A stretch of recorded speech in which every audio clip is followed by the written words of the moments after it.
Good afternoon, I'm James Atkinson and I'm here to do a commentary on Knuckleheads.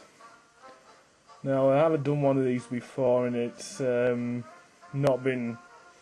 my voice has been added on later, so if I'm out of sync with what happens, please forgive me. Well, the story behind this film was when I was at university for my second year, I was looking on Wikipedia as I often do, because I'm a sad lonely bastard.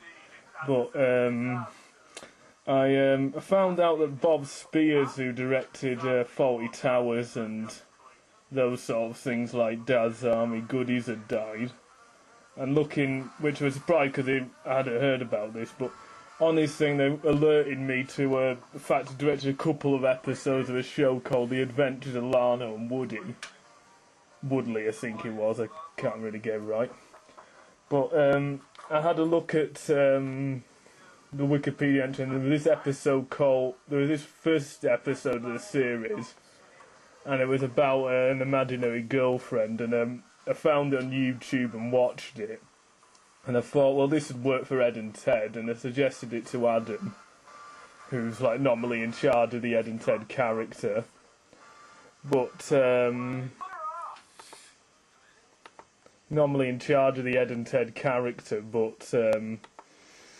he said he didn't really want to rip off their idea, so like that was that. Then what happened is we were going to have 2 blocks of filming in the summer, and in the first block we got what's it called?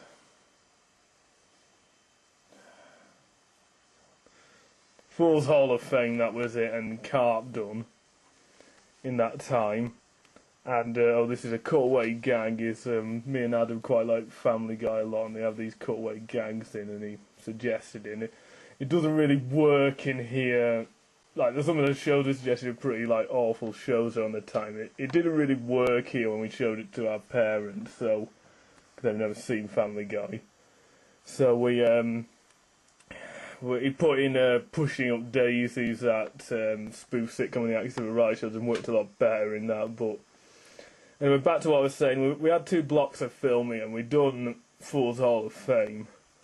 However, when we did the one, what's it called again? Bring Me the Head of Ed and Ted, that block with Suspect in Custody, we'd filmed in about June the actual at Colton Church Hall, the actual middle of that. But the rest of it we just had to lie on the shelf for months because we were waiting until they could get down. The Dixons could get down and film it, and I suggested we have a go at this Lana and Woody script. And my brother said, well, alright, and then what I did basically was write what I could remember, because I hadn't seen it for months.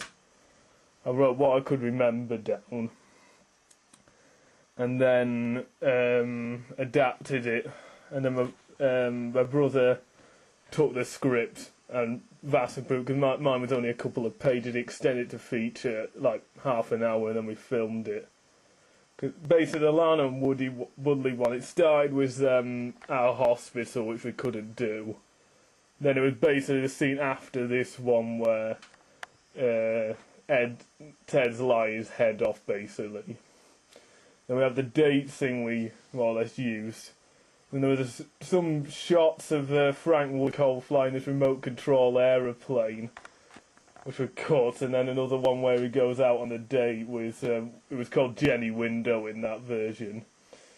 And he talked to this person in about flashback thing, but I said that wasn't any point, so we just cut that out. Then it went on a bit after the end hits. In that version it was about a remote control plane, but in our version it's the light bulb you saw at the beginning.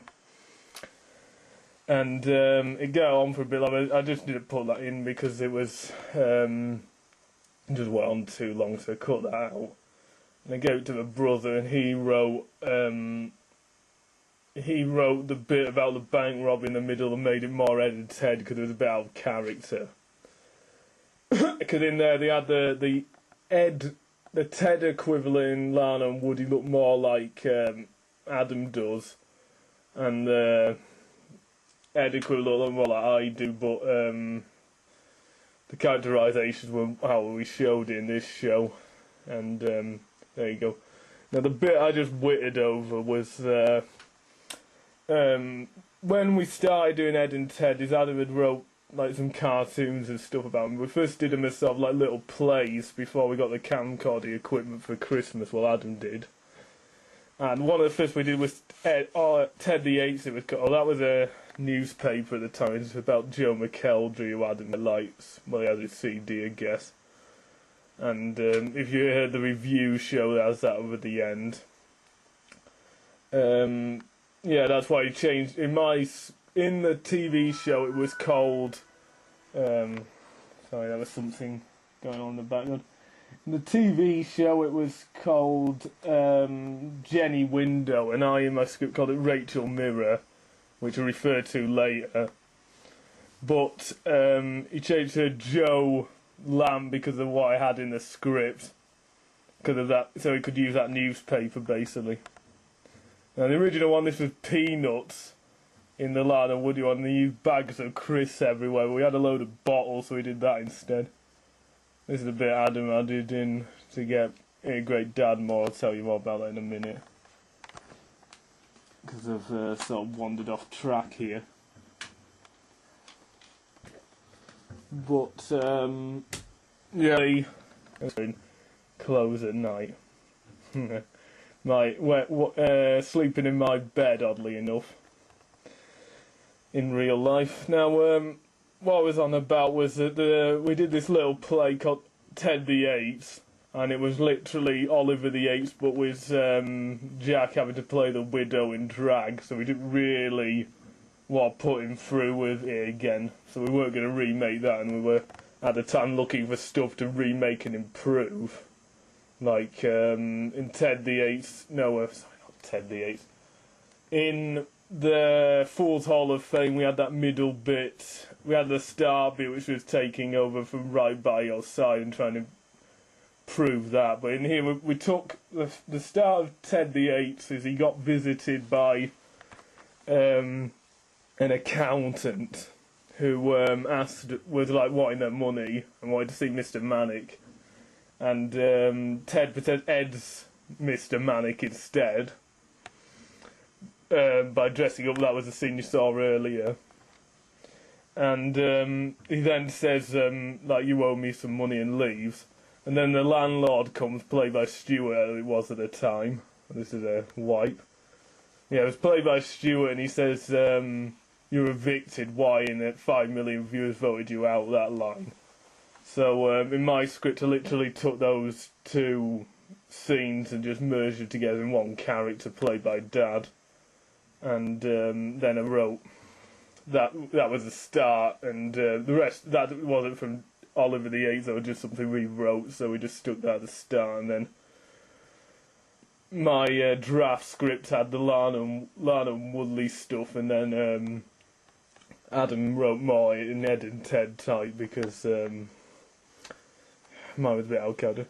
Well, this was taken straight off Lana and Woody, because it's quite cruel me laughing at Adam, because it's also hypocritical, because there used to be a joke I'd spread where it goes, the more chance of, if James Atkinson ever had a girlfriend, it'd mean that'd be the 4-minute warning, because it's as likely as the world coming to an end. But so we just took it straight from the Lana and Woodley. This one was straight from the Lana and Woodley as well, because it was him ordering this stupid key. See, that's it reminded me, it's not Rachel Mirror as it was in the original script. Yeah, see, this was that Lana and Woodley thing, was about this stupid key order that he can't hear, and I thought it was quite... there's no way he could actually make the key, because he's like just a stupid order. He's just describing like up a bit, down a bit, a break, like word for word, basically. So zoom in at the fact it's one of those jagged keys. I can't quite remember if it was my... Yeah, it's one of Adam's for something, I think, because I had a university one because I was at university for the summer break, so... Yeah, well, as I said, we were waiting until finish the stuff with Jack and Stuart, the other two actors we used, that we're very grateful to use, and I came up with this one as something we could just get filmed very quickly and just have us in, basically, but the problem was there was a bit too much talking from me, as you can probably tell. I'm not the greatest talker or something, slur the line, so my parents didn't quite like it as much as the other ones because there was too much talking and too little slapstick comedy instead. And that's a joke at the motorbiking thing. And I hadn't seen Never Ending Story 3 at this time because there's a scene with a rock man on the bike singing Born to Be Wild, so I might have had a joke at that. That was just awful. These gloves Adam bought that after we did this scene and shook them off and we didn't pick up till the next day, which didn't please our head. This was dubbed later because Adam forgot to film it. You often see that. Right, talking about Mr Parkinson now. And because as I told you, Jack and Stuart weren't going to be in this, so what he oddly did was he did this scene, which Adam added, and dubbed Stuart shouting and "Stay Out" from what was it? Girl Trouble, that was it. Was him playing the doorman, so it's literally Stuart playing a completely different character, using this to play a different character. There's me goading him again. Well, if you've seen the outtakes, I go a bit over the top here, running up and down, because this was all ad-libbed, as you could tell, because it's stupid. But then I tried to do, I was at the time thinking I could do a good Stewie Griffin off Family Guy impression, like Roger, because when I get up and go, "Knock, knock, who is it? It's your friend Stewie," which was pretty low. It's like my Roger off American, "Who ate the pink house Sandies?" Yeah, it's pretty lame. Patted about you, Randy Bass. That sort of. Yeah, this is extended the thing more with me. So you know, the gloves have magically disappeared because I forgot to film that. We filmed it later. See, the gloves are back on. I look like that Condoleezza Rice thing of head cases with them on. And me chucking them away. Didn't pick them up to the next day. This is something we ad-libbed during filming because we thought we'd make a joke about where I'm getting these pop bottles from. Here's Adam playing old duffer. You'll see round the corner in a minute, wondering where his pop bottle is. But this is a bit really that was in the Lano and Woodley bit that Adam added, really, like this scene here with Ed meeting Ted. I was wondering why no one really picked those bottles up afterwards, though. In context of the story. Seeing there's Ted gone, leaving his bottle there. See, this is old duffer from before. This went on a bit longer in the cutscene because it was all ad-lib with Adam chucking bottles at his head. Yeah, so this section of film really was in the Lana and Woodley bit. It was because my draft script was only 2 pages long, so it really wasn't good enough. It would have been a maximum 10 minutes, and Adam didn't really want to copy Lano and Woodley's thing, so he literally wrote this bit. How most of our film works is that Adam, he created editors, 90% of the time he writes a script, although the Prizefighter, he wrote the original script and that really should have been Ken Don, not Stephen Fry, but it only laughed because it showed last 6 minutes, so I never run out like that, it wasn't that bad. Here's Adam's new Land Rover he'd bought recently.